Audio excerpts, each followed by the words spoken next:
Presidenta, pues sobre estos últimos dichos del presidente electo Donald Trump, ya fijó su postura sobre cooperación sí, subordinación no, y conocer qué opina sobre también la postura de la oposición aquí en nuestro país, que aplaude y que apoya pues estas declaraciones de Donald Trump. Sí.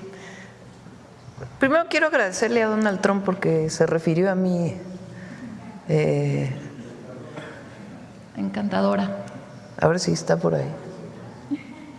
El presidente Trump. Spoke to the new president, who is lovely, wonderful woman, and President Sheinbaum, wonderful woman, actually. Si ustedes escuchan lo que porque vale la pena cuando hay una información que se vaya a la fuente original de la información, porque después hay quien quiere juntar partes de lo dicho por el presidente Trump. Entonces, agradezco además mucho que se refiera a mí de esa manera. Hemos tenido en realidad 2 conversaciones telefónicas, no ha habido más que comunicación en ese sentido y pues evidentemente las comunicaciones públicas que él hace y las comunicaciones públicas que hacemos nosotros. Entonces él se refiere ahí en una parte y después en otra parte ahí dice que me comentó que pues pide el apoyo para la migración y otros temas. Y después hay otra parte donde habla de definir a los cárteles como terrorismo, pero nunca habla de la intervención en México, nunca. Incluso habla de las propias agencias hacia Estados Unidos. Entonces, ¿qué pienso yo más allá de la manera en que se expresa el presidente Trump? Yo creo que va a haber un acuerdo para todos los temas con Estados Unidos. Un acuerdo en el terreno migratorio, un acuerdo en el terreno de colaboración y cooperación en temas de seguridad y también acuerdos relacionados con el Tratado Comercial México-Estados Unidos y Canadá. Él anunció también ayer que va a hacer una campaña masiva contra el fentanilo y las drogas, que fue algo de lo que conversamos en la segunda conversación telefónica, que prestó mucha atención a la campaña que le platiqué que hizo el presidente López Obrador. Entonces, yo creo que no hay que, digamos, trabajar para tener una buena relación, pero no hay que engancharse, digamos, en los temas y sencillamente escuchar bien lo que está diciendo. Y repito, yo creo que así como tuvo una buena relación con el presidente López Obrador, de respeto también estoy convencida que vamos a tener una buena relación y en el momento en que tengamos que platicar, sea personalmente o los equipos, se va a hacer así. Ahora, la oposición, claro, increíble la verdad, celebrando la intervención, una intervención de Estados Unidos en México. Es que es igual que los conservadores del siglo XIX, que fueron a buscar a Maximiliano para que viniera a México, celebrando la intervención francesa contra Juárez y la Reforma. Es lo mismo ahora, pero es importante que se dé cuenta el pueblo de México. Ayer yo veía publicaciones en redes, ya se le acabó a Morena, ya se le acabó a los populistas. ¿Cómo puede alguien querer una intervención de otro país en México? Pues sí, ¿no? Cuando dije lo del himno, más si osario un extraño enemigo, algunos se burlaron, pero es algo que está en el corazón de las y los mexicanos, la defensa de nuestra soberanía, de nuestra independencia. Somos un país libre, soberano, independiente y nos relacionamos, colaboramos, trabajamos. Por supuesto que nosotros tenemos que colaborar hasta por razones humanitarias de la crisis de consumo de fentanilo, de drogas, pero particularmente de fentanilo que tiene Estados Unidos. Y en eso hay que colaborar. Y también pues de lo que significa la colaboración en términos de información, de trabajo conjunto para poder atender la inseguridad que se vive en México y la violencia. Pero de eso a una intervención, pues evidentemente, yo creo que si hacen una encuesta, el 99% no está de acuerdo. La gente está de acuerdo en colaborar, en coordinarse, pero no está de acuerdo en una intervención.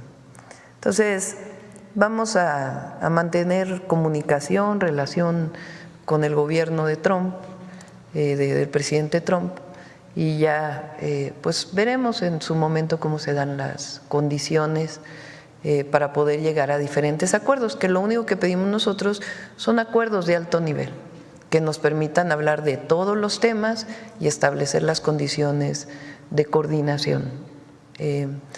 Ahora, ayer también se refirió al tema de Panamá y ahí sí nuestra solidaridad con el presidente de Panamá, que salió muy rápidamente a decir el canal de Panamá es de los panameños, y en efecto el canal de Panamá es de los panameños. Entonces ahí sí nuestra solidaridad, nuestro apoyo al presidente de Panamá, al pueblo de Panamá, y también que es importante, que es el fondo. En la medida en que los países de América Latina y el Caribe, todos los países, pero en particular América Latina y el Caribe, puedan gozar de condiciones de desarrollo, de bienestar, en esa medida va a disminuir la migración. El fondo de cómo atender la migración es atendiendo las causas que generan la migración.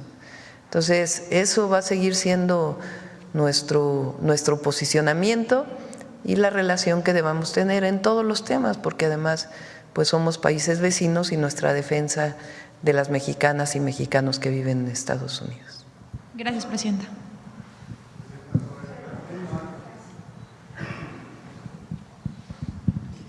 Gracias, presidenta. Buenos días. Buenos Aisa días. García, del Canal Internacional Telesur. Sobre el tema justamente del programa que presentaron hoy, quiero preguntarle si tienen contemplado algún mecanismo para que los paisanos denuncien abusos de autoridad o denuncien problemas de inseguridad en la carretera. Yo recuerdo que en 2019 la Secretaría de la Función Pública sacó una apps que se llamaba Denuncia Paisano, pero ya esa no existe desde el año pasado. Entonces quería saber si tienen ese mecanismo y si tienen contemplado algún operativo especial en la frontera para recibir a los paisanos que regresen por miedo a los amagos de deportación de Donald Trump. Y sobre el tema también, si el gobierno está preparado para la reinserción de connacionales que quieren regresar a México en materia de empleo, de seguridad social y programas del bienestar. Sí.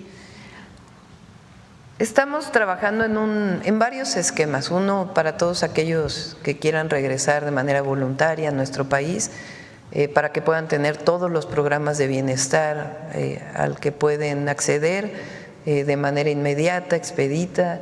Entonces, estamos trabajando en todo ello para que puedan regresar, que tengan acceso a empleo si es que lo requieren, puedan llegar a sus lugares de origen con seguridad y certeza. Y en particular este trabajo, este operativo especial de Navidad y Año Nuevo que presenta la secretaria Rosa Isela. Aquí están los teléfonos a los que pueden llamar y las redes sociales en donde pueden comunicarse para denuncia o también para apoyo, para lo que se requiera. Y por otro lado también en caso de que hubiera una deportación que sería, digamos, regreso no voluntario, estamos trabajando con los consulados, como lo mencionó el canciller Juan Ramón de la Fuente, para que todos nuestros hermanos, hermanas, paisanos, paisanas mexicanas allá sepan cuáles son sus derechos, a quién llamar, cómo llamar al consulado, cómo pueden recibir apoyo jurídico, apoyo legal y en caso de que ya lleguen a nuestro país poderlo recibir adecuadamente. En todo eso estamos trabajando, en su momento ya lo informaremos. Señora Presidenta, en relación con Donald Trump, estas posturas que usted hoy ha fijado aquí y también a través de las redes sociales de cooperación sí, subordinación no, no intervencionismo, etcétera, etcétera, ¿se ha comunicado esto oficialmente al futuro presidente de Estados Unidos o solo ha sido también como él lo hace a través de conferencias y redes sociales? Sí, no hemos tenido mayor comunicación. Recuerden que ellos todavía requieren ser ratificados, la mayoría del equipo, bueno, la gran mayoría del equipo del presidente Trump tiene que ser ratificado por el Senado de Estados Unidos. Una vez que sean ratificados, pues ya estaremos entrando en comunicación con ellos para poder pues llegar a los diferentes acuerdos. Entonces, por lo pronto, pues son las dos llamadas que hemos tenido, la comunicación pública que hacemos, como aquí ahora, y en su momento pues ya tengan la certeza de que nos vamos a comunicar.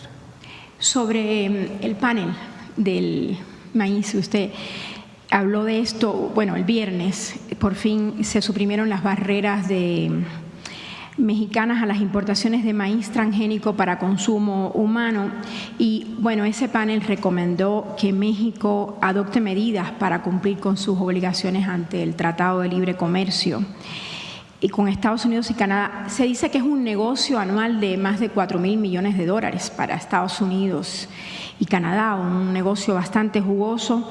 Y bueno, usted ha dicho que en febrero se intentará en el Congreso legislar al respecto, pero los investigadores señalan que las esporas de las plantas del maíz ya están aquí en México, porque ya hace muchos años que llegaron.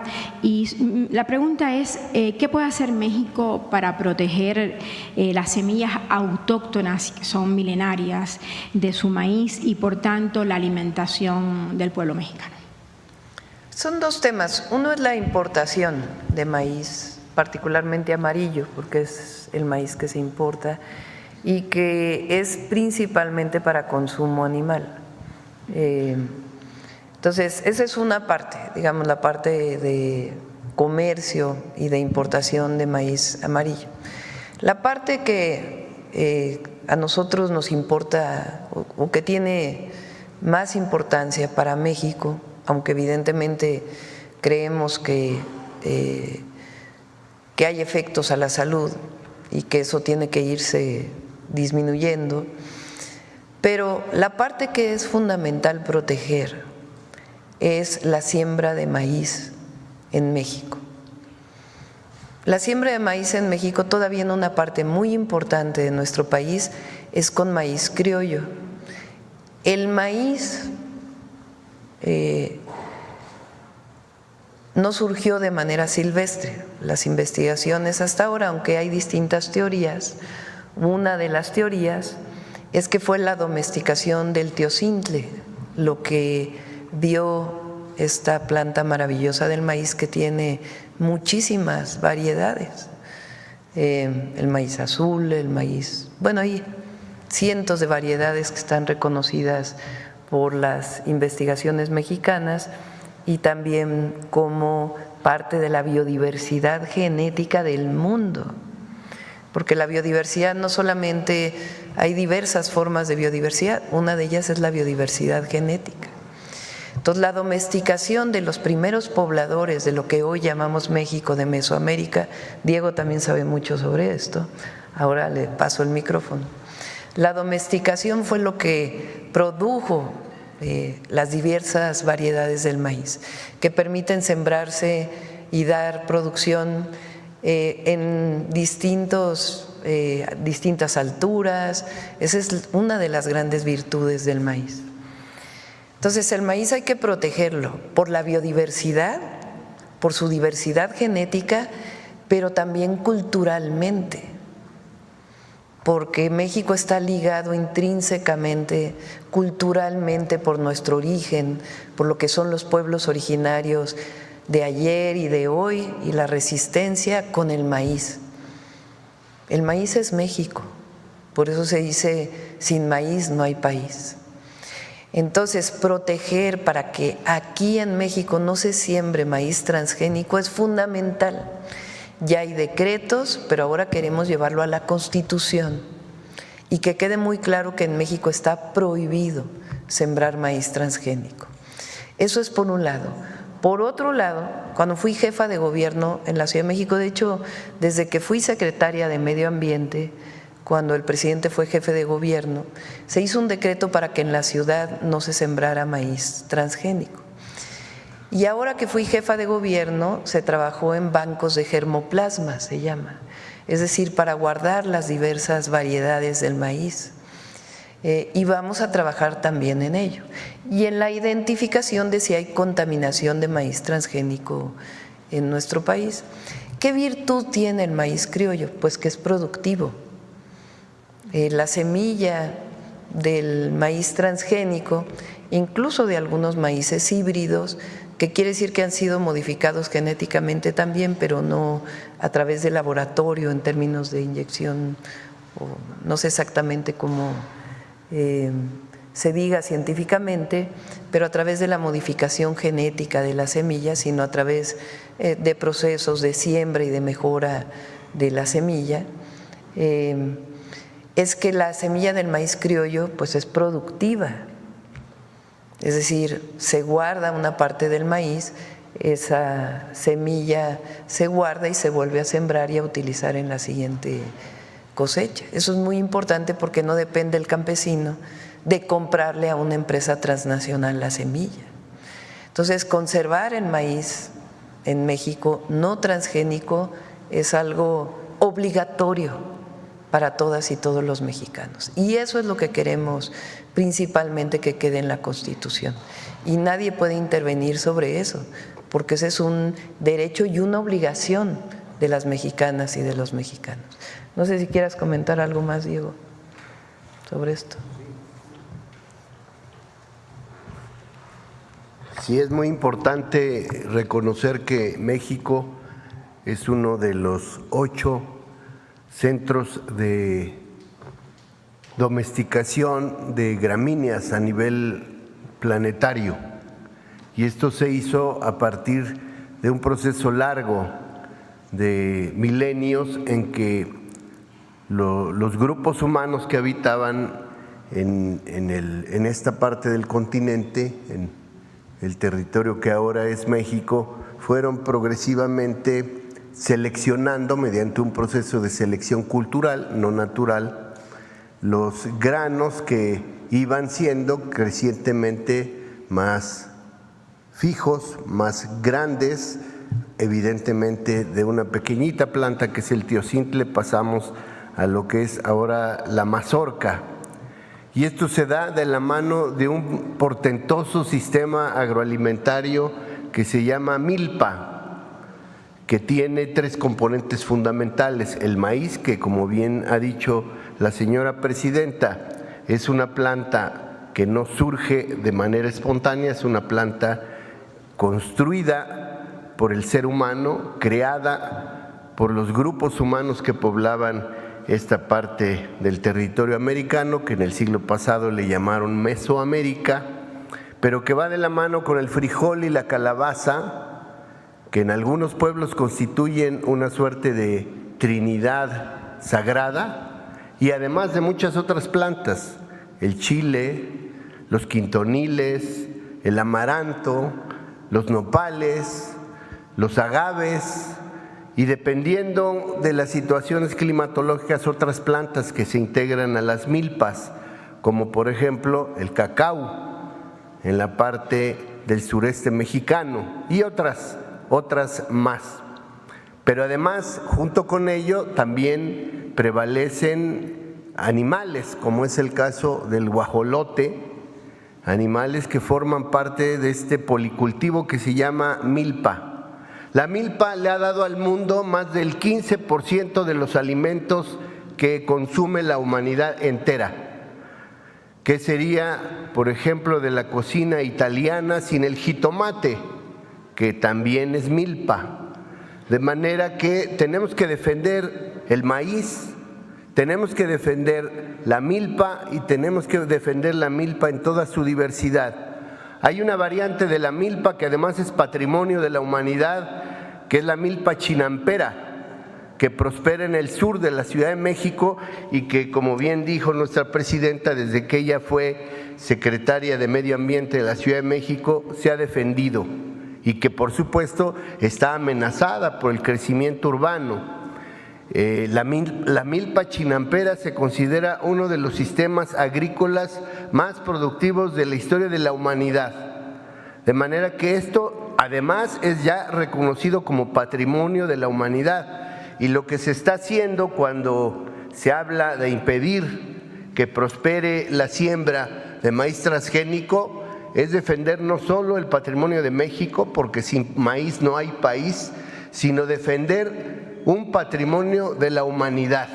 Le estamos haciendo un bien a la humanidad, a la historia de las culturas en el mundo entero, en el planeta, y por lo tanto también es una contribución para evitar fenómenos catastróficos como el que llamamos el cambio climático. Gracias. Finalmente, Presidenta, excelente la explicación, muchas gracias. Quería saber, en enero van a haber 2 asunciones, 2 tomas de posesión en el mundo. La primera, el 10 de enero, es del presidente Nicolás Maduro en Venezuela, y la segunda de Donald Trump. Quería saber si usted fue invitada a estas asunciones y si piensa ir. Sí. Gracias. En el primer caso va a ir una representación o el propio embajador que está en Venezuela, y en el segundo caso entiendo que todavía no hay invitaciones, no solo a México, sino que todavía no hay invitaciones en general. Aunque el presidente Trump mencionó que iba a invitar al presidente de China en una de sus conferencias y publicaciones. Acá. A ver, aquí primero las damas, ¿cómo dice? Primero las mujeres. Buenos días, Presidenta. Gloria Carpio, del periódico Diario Imagen. ¿Cuáles son sus retos y desafíos en el 2025 en materia de seguridad, salud, empleo, economía y derechos humanos? Dicen que es pregunta de doctorado, ¿no? Tenemos un plan, vamos a presentar, vamos a tomarlo en diferentes áreas, ¿no? El primero es el plan de infraestructura para México. En el plan de infraestructura están los trenes del sureste, terminarlos, y el particular, el Tren Maya, convertirlo también en un tren de carga. El Tren Maya está prácticamente terminado, hay algunas cuestiones pendientes, sobre todo la llegada de más trenes, que así fue programado. Eso por un lado.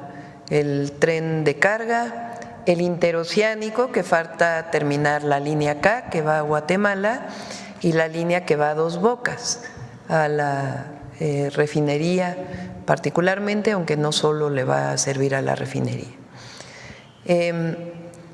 Están los trenes al norte, el tren México-Nuevo Laredo y el México-Nogales, que el próximo año inician, su construcción inicia en abril del próximo año. Vamos a iniciar con México-Querétaro, me falta el México-Pachuca, que también va a iniciar, y a Irapuato, y también se va a licitar el Saltillo-Monterrey como parte de la primera etapa de los 2 trenes.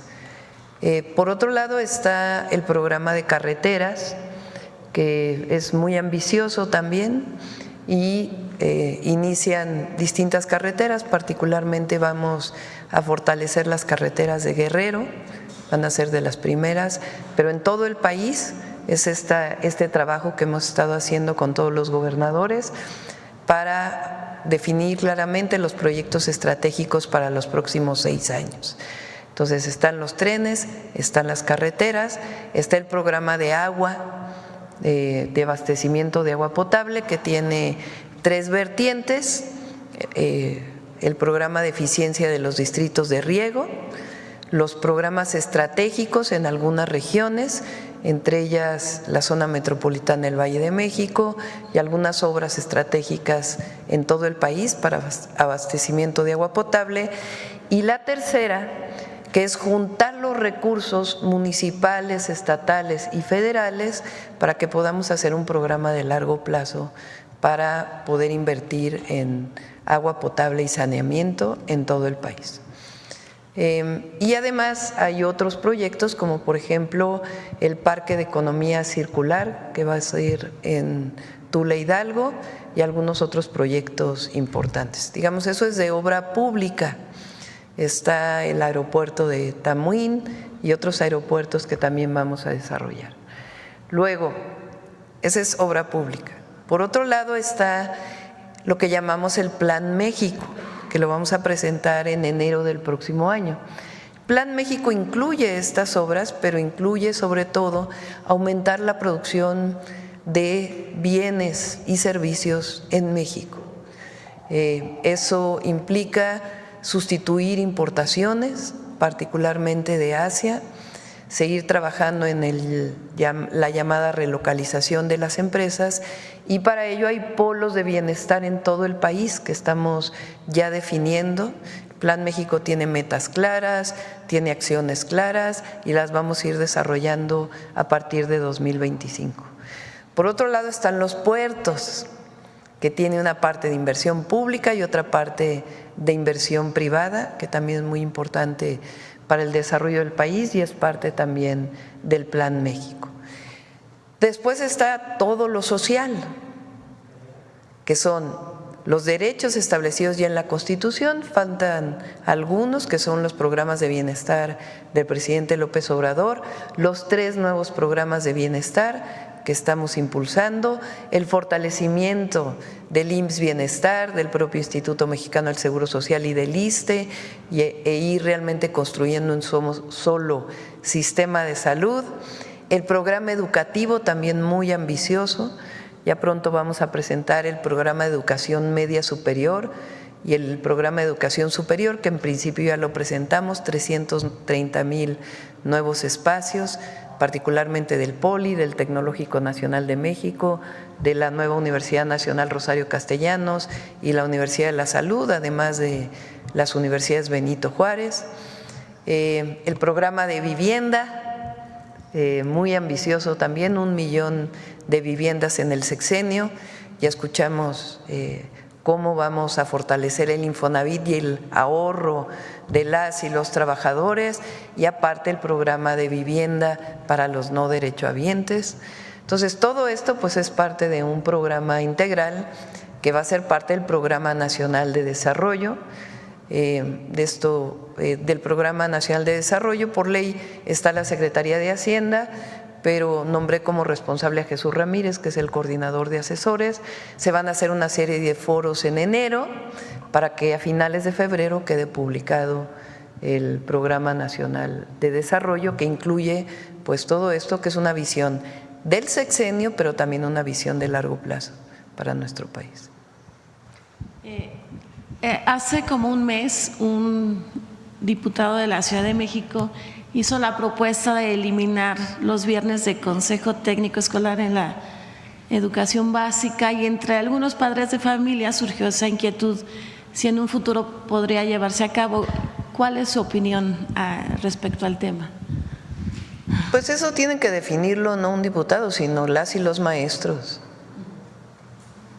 La verdad, el Consejo Técnico es un espacio muy importante de reflexión de las y los maestros, no solo de temas administrativos que son importantes, sino principalmente de los procesos educativos. Entonces es un espacio fundamental de coordinación de quienes participan en el proceso educativo. Entonces si hay algún cambio pues tiene que definirse directamente por las y los maestros y en todo caso las autoridades educativas, ¿no? Y ya por último, felices fiestas. ¿Y cuál es su mensaje al pueblo de México de Navidad, de Año Nuevo?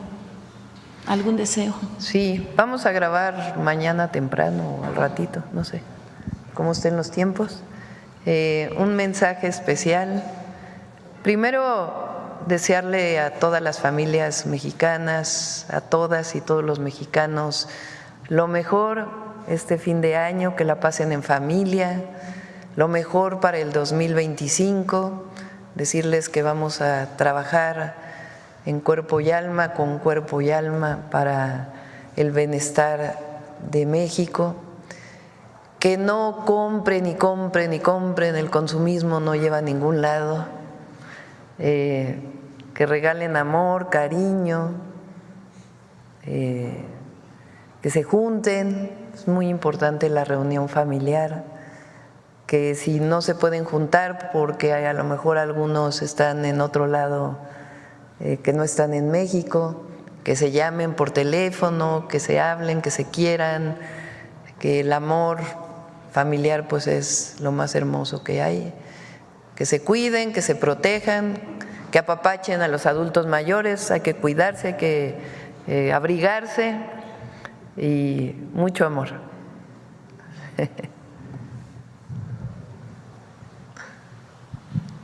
Gracias, Presidenta. Buenas.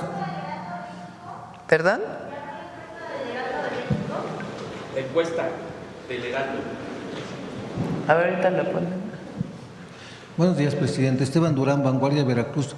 Regresando al tema migratorio, estas pláticas que ha sostenido con el futuro presidente de Estados Unidos ayudarán a suavizar de cierta manera la amenaza que él tiene pues, de hacer una deportación masiva.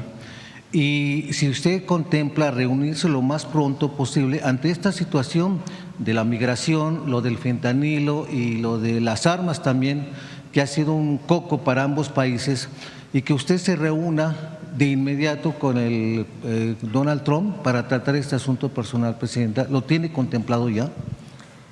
Yo creo que primero tendrían que reunirse los equipos de trabajo. Por eso hay que esperar a que se ratifiquen los nombramientos para que, por ejemplo, el canciller Juan Ramón de la Fuente, primero pues el presidente Biden sigue gobernando. Entonces, cuando sean ratificados el gabinete del presidente Trump, pues ya Juan Ramón de la Fuente, el canciller, podrá hablar en su momento, o sea, con el embajador o con el, si es ratificado el Departamento de Estado, olvidé ahora su nombre, Rubio, Marco Rubio, pues que se comunique con él, que puedan establecer comunicación, que en los temas de migración pues también a través de quien defina el presidente Trump puedan establecerse vínculos de trabajo. En el tema de seguridad pues sea con su consejero de seguridad, el Security Advisor que le llaman, o quien él defina, con el secretario de Seguridad y Protección Ciudadana, Omar García Harfuch, es decir, que haya colaboración, entendimiento, información entre los equipos de trabajo y ya después, en todo caso, pensar una reunión conjunta. ¿Pero usted lo contempla? ¿Usted desearía una reunión inmediata? Primero, repito, creo que deben reunirse los equipos, tener comunicación, siempre se puede uno comunicar por teléfono, por carta, a través de las vías diplomáticas, y vamos pues también a esperar al momento propicio. Bien, Presidenta, en este mismo tema, bueno, quizá sí vaya a haber estas deportaciones masivas. El gobierno mexicano está preparado, tiene la infraestructura, los recursos humanos y económicos para poder, bueno, pues atender a no solamente a los mexicanos o quizá de países de Centroamérica que lleguen a México, a nuestro país, y si también no podría causar para los habitantes de algunas zonas los albergues que pudieran ubicar para la atención de estos migrantes. ¿Cómo se atendería todo esto? Sobre todo la infraestructura, si la tienen contemplada también. Nuestra posición es que primero que los mexicanos y las mexicanas en Estados Unidos no son criminales, sino que aportan muchísimo a la economía de los dos países, que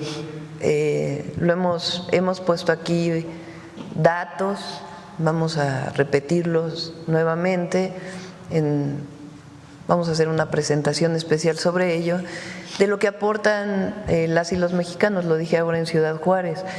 7 de cada 10 trabajadores del campo son mexicanos o de origen mexicano, o sea, de primera o de segunda generación. Quiere decir, o nacieron en México o nacieron en Estados Unidos, pero son de padres mexicanos. Son 7 de cada 10. Si esos trabajadores mexicanos no trabajaran en el campo, pues no habría producción agrícola en Estados Unidos. Eso significaría que no habría comida en las mesas de las y los estadounidenses. Se estima, por ejemplo, que sin ese trabajo o el trabajo de los mexicanos en Estados Unidos representaría una disminución, si no existiera, del Producto Interno Bruto en Estados Unidos. La aportación de las y los mexicanos que están allá es de lo que ellos ganan, envían en remesas poco menos del 20%, y el resto lo pagan Seguridad Social en Estados Unidos. Y además, pues el consumo que hacen en Estados Unidos es muy importante.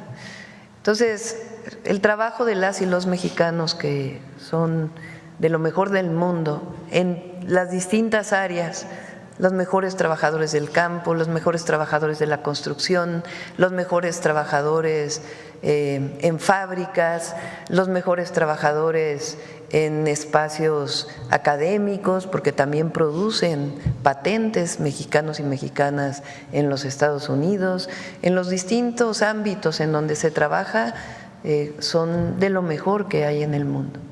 Entonces eso es muy importante, hay que seguir informándolo para que también los ciudadanos estadounidenses lo conozcan, cuál es la aportación de las y los mexicanos, no solo a la economía de México con sus remesas, sino también a la economía de Estados Unidos. Eso lo primero. Lo segundo, el apoyo que tenemos que darle a nuestros connacionales con los consulados. Por eso la simplificación administrativa, el apoyo legal que deban tener, el que sientan que los consulados están con ellos, que no los vamos a dejar solas o solos en ningún momento. En caso de darse una deportación, lo que nosotros estamos planteando es que si bien México es solidario, generoso con todas las nacionalidades, nosotros pedimos que nosotros recibimos a las y los mexicanos, pero que debe haber una manera de que haya una repatriación de las otras nacionalidades a sus países de origen. Porque pues México, repito, es solidario, pero nosotros pedimos que haya el recurso necesario para que puedan ser repatriados a sus países. Y bueno, siempre buscar la mejor manera de contribuir con ello.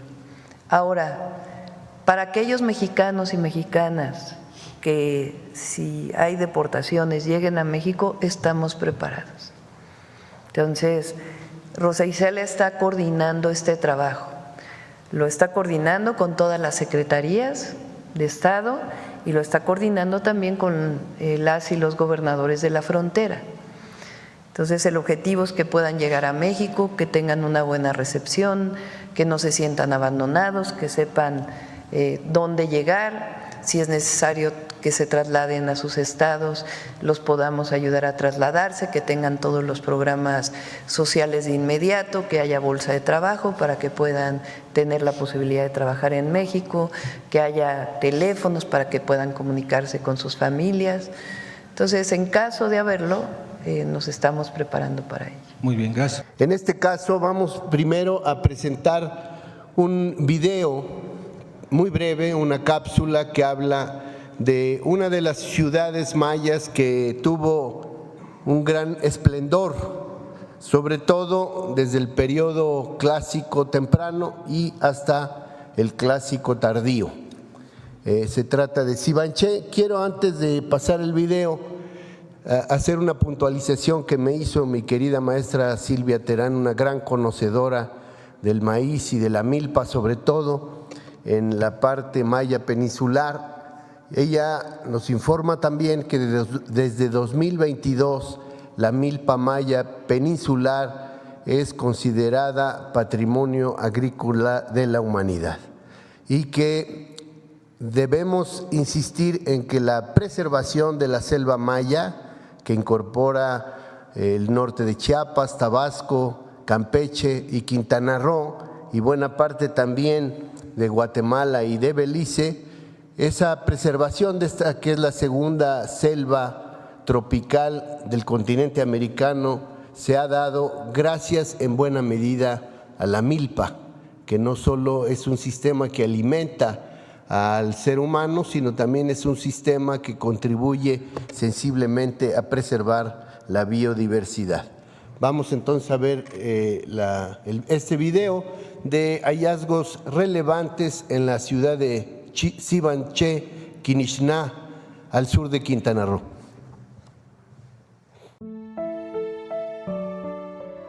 Muchos han sido los hallazgos que, gracias al salvamento arqueológico y al programa de mejoramiento de zonas arqueológicas Promesa Tren Maya, nos han permitido confirmar la majestuosidad y fortaleza cultural de la civilización maya, cuyo desarrollo arranca hace más de 3.000 años, con una impronta reflejada en las comunidades mayas del presente que defienden su lengua materna, su cultura, su derecho a existir con voz propia y sus valores, fundados en la comunalidad, la reciprocidad, la lealtad y el trabajo colectivo, que son cimiento del humanismo mexicano.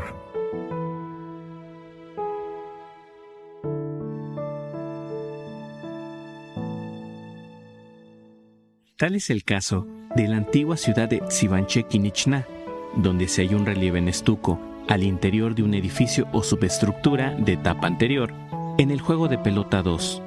Al excavar, fueron descubiertas fachadas con relieves representando a dioses y ancestros gobernantes pertenecientes a la dinastía llamada Caanul, cuyo nombre y relato fundacional se asocian con el símbolo de la serpiente Caán en maya.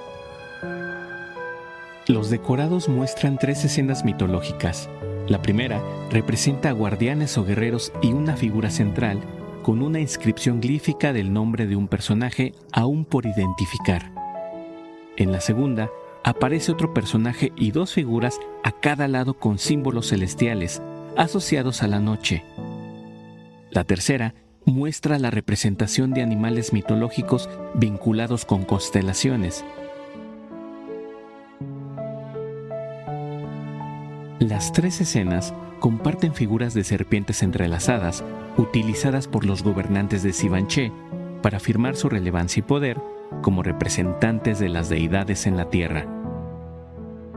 El hallazgo de este espectacular relieve implicó un cuidadoso proceso de restauración para conservarlo e identificar la manera como los mayas antiguos realizaron estos complejos decorados, aportando pistas para entender el poder que llegó a tener Sivanché Quinixná, centro político que dominó diversos territorios del área maya mesoamericana hasta Belice y Guatemala entre los siglos VI y IX de nuestra era.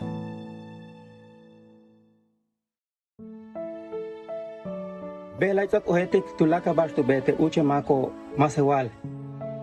Achkimak ol tak yetu laka yoka le ola le patgesway zona arqueológica Sivanché yetek Quinixná.